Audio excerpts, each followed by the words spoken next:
평생을 불길 속에서 남을 지켜온 사람이 정작 은퇴 후엔 자기 병원비를 걱정하며 살아간다면 이건 뭔가 잘못된 거 아닐까요?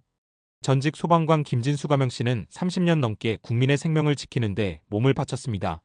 24시간 대기, 각종 화재와 재난 현장을 누비며 가족과도 많은 시간을 보내지 못한 채 살아왔죠. 퇴직을 1년 앞두고는 이제 좀 편하게 살아야지라는 생각을 했지만 현실은 녹록지 않았습니다. 퇴직과 동시에 들어오는 의료비, 줄어든 소득, 예기치 못한 자녀의 경제적 지원 요청까지. 공무원 연금이 나오긴 하지만 매달 생활비와 병원비로 나가고 나면 남는 게 없습니다. 김 씨는 왜 난 이렇게 준비를 못했을까 스스로를 자책하며 하루하루를 보냅니다. 그는 말합니다. 은퇴하면 행복할 줄 알았어요. 근데 그게 아니더라고요. 준비 없는 은퇴는 불안 그 자체예요. 이 이야기는 소방관 김진수 씨에게만 해당되는 걸까요? 아닙니다. 우리가 직업이 무엇이든 어느 조직에 몸담았든 결국 마주하게 될 은퇴라는 시점에서 어떻게 살아갈 것인가는 모두의 과제입니다. 문제는 언젠가라는 생각에 미루다 보면 어느새 준비할 시간조차 사라진다는 데 있습니다.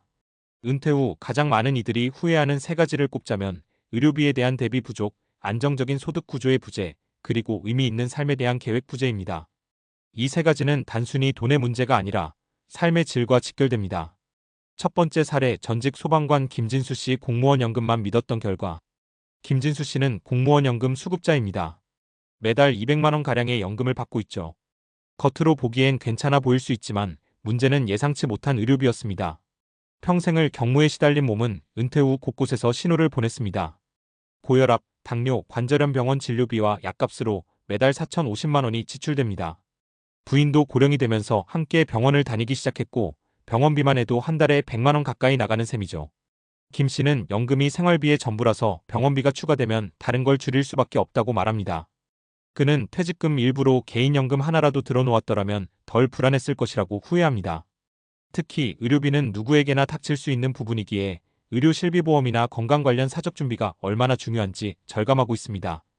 두 번째 사례 사기업 출신 박미영 씨 퇴직연금만으로는 부족했던 현실. 박미영 씨는 대기업에서 25년을 근무하고 55세에 명예퇴직을 했습니다. 퇴직 당시 퇴직연금 1억 2천만 원을 수령했고 이후 월 80만 원씩 연금처럼 수령하도록 설정해뒀습니다. 여기에 국민연금 수령 시점까지 약 5년의 공백이 있었죠. 국민연금은 63세부터 70만 원 정도 예상되고 있습니다. 퇴직 직후엔 어떻게든 되겠지라고 생각했지만 현실은 달랐습니다. 퇴직 후 3년이 지나자 퇴직연금은 빠르게 줄어들었고 본인의 건강뿐 아니라 남편의 간병 부담이 생기면서 생활비 지출이 늘었습니다. 결국 그녀는 60세에 다시 마트에서 아르바이트를 시작했습니다.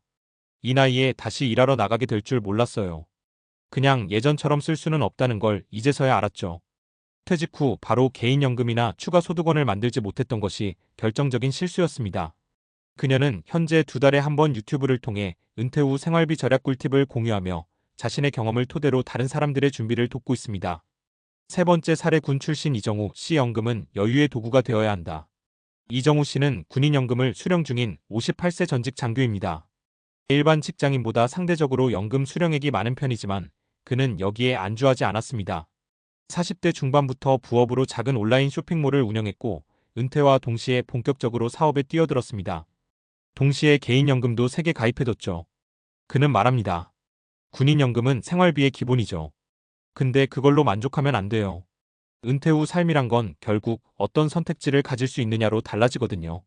그는 현재 월 300만 원 이상의 소득을 추가로 올리며 여행도 다니고 손자 손녀 용돈도 주며 안정된 노후를 보내고 있습니다. 그는 주변에 늘 이렇게 조언합니다. 공적연금은 기본, 사적연금은 필수, 그리고 나만의 수입 루트는 선택이 아니라 전략입니다. 이 세 가지 사례를 통해 보듯 은퇴 후의 삶은 준비 여부에 따라 극명하게 나뉩니다. 중요한 건 단순히 얼마나 모아뒀느냐가 아니라 어떤 구조로 준비했느냐입니다. 공적연금이 있다 하더라도 생활비, 의료비, 여가 비용까지 커버하기엔 부족한 경우가 많습니다. 그래서 사적연금이나 부수입 구조가 중요한 겁니다. 그리고 이 모든 준비의 출발점은 현실 직시입니다. 나는 지금 얼마를 쓰고 은퇴 후엔 얼마가 필요할지 구체적으로 계산해보는 것.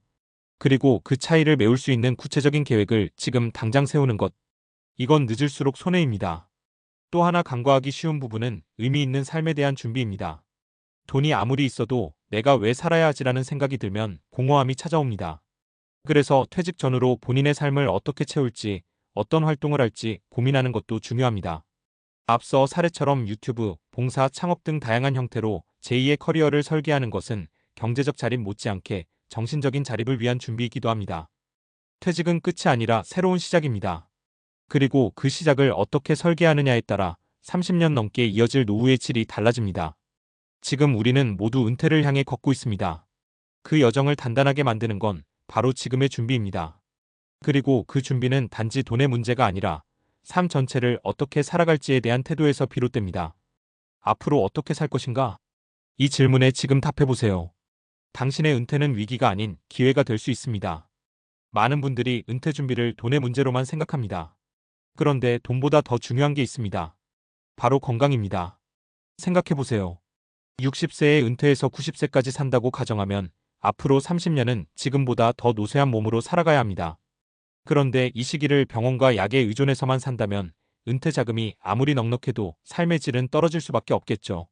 우리는 평균 수명보다 건강 수명이 더 중요하다는 말을 자주 듣습니다. 건강 수명이란 일상생활에 지장이 없는 건강한 상태로 살아가는 기간을 말하는데요. 현재 한국인의 평균 수명이 약 83세인 반면 건강 수명은 약 66세 수준입니다. 즉, 은퇴 후 약 15년은 아프면서 산다는 뜻입니다. 이건 생각보다 긴 시간이에요. 그래서 은퇴를 준비할 때 건강을 어떻게 지킬 것인가는 가장 중요한 전략 포인트가 됩니다. 우리가 은퇴 전에 꼭 챙겨야 할 건강 전략 3가지 지금부터 이야기해 볼게요. 첫째, 체중 관리와 근육 유지. 노화는 자연스럽게 근육량을 줄어들게 합니다. 근육은 단순히 움직임만이 아니라 혈당 조절, 체온 유지, 면역 기능까지 책임지는 핵심 조직이에요. 특히 60세 이후에는 매년 12%씩 근육량이 감소하고 이걸 방치하면 근감소증이라는 질환으로 이어져 낙상골절, 심지어 사망률 증가까지 유발합니다. 그래서 은퇴 전부터 꾸준한 근력 운동, 예를 들면 스쿼트, 플랭크, 밴드 운동, 가벼운 덤벨 들기 등을 생활화해야 합니다. 이건 헬스장이 아니어도 집에서도 충분히 가능하고 매일 1015분만 투자해도 효과가 분명합니다. 둘째, 식습관 개선 절식보다 균형. 나이 들수록 덜 먹어야 건강하다는 생각을 하시는 분들이 많은데요. 사실은 그렇지 않습니다. 나이가 들수록 잘 먹는 게 중요합니다. 단백질, 비타민, 식이섬유가 충분히 포함된 식사를 유지해야 하고 무엇보다 지속 가능한 식습관이 필요합니다. 특히 단백질은 체중 1kg당 11.2g 정도가 필요해요. 예를 들어 체중이 60kg라면 하루에 약 6072g의 단백질을 섭취해야 근육이 유지됩니다. 이건 계란, 두부, 생선, 닭가슴살 등을 통해 손쉽게 섭취할 수 있고 이때 옷계란, 전두부 같은 고단백 저지방 식품은 아주 좋은 선택입니다. 셋째, 뇌 건강을 위한 활동적 삶. 은퇴 이후 많은 분들이 겪는 변화 중 하나가 바로 사회적 고립입니다. 매일 출근하던 직장도 대화하던 동료도 사라지고 나면 혼자 있는 시간이 늘어나죠. 그런데 외로움은 단순한 감정이 아니라 건강 리스크입니다. 연구에 따르면 외로움은 하루 15개비 담배를 피우는 것만큼이나 건강에 해롭고 우울증, 치매, 심혈관 질환 위험을 증가시킵니다. 그래서 은퇴 후 가장 중요한 건 사회적 연결망 유지입니다. 이웃과 소통하거나 동호회 활동, 취미 모임 또는 유튜브와 같은 온라인 플랫폼을 활용해서 자신의 이야기를 발신하는 것도 뇌 건강에 큰 도움이 됩니다. 특히 매일 일정한 목적을 갖고 행동하는 것, 이게 인지기능 유지에 결정적 역할을 해요. 지금까지 이야기한 것처럼 은퇴 후 건강은 경제적 여유만큼 중요한 자산입니다. 돈이 있어도 건강이 무너지면 결국 그 돈은 병원비로만 흘러가게 돼요. 실제로 60대 이상에서 병원비가 전체 지출의 가장 큰 항목으로 떠오르는 이유도 여기에 있습니다. 반대로 건강을 지킨다면 의료비 지출이 줄어들고 외부 활동을 통해 새로운 수입을 만들 수 있는 기반도 생기게 됩니다. 이게 바로 건강이 노후 경제를 바꾸는 힘입니다. 그러니까 오늘부터 조금만 더 걸어보세요. 하루에 계단 한 층만 더 오르고 아침에 계란 하나 더 챙기고 매주 한 명만이라도 만나보는 것. 이 작은 습관들이 모여서 여러분의 은퇴 이후 삶을 완전히 다르게 만들어줄 겁니다. 앞선 사례들이 말하죠. 준비는 거창할 필요 없다고요. 중요한 건 지금 시작하는 것입니다. 그리고 이 영상을 보시는 지금 이 순간 당신의 노후는 이미 더 나아지고 있습니다.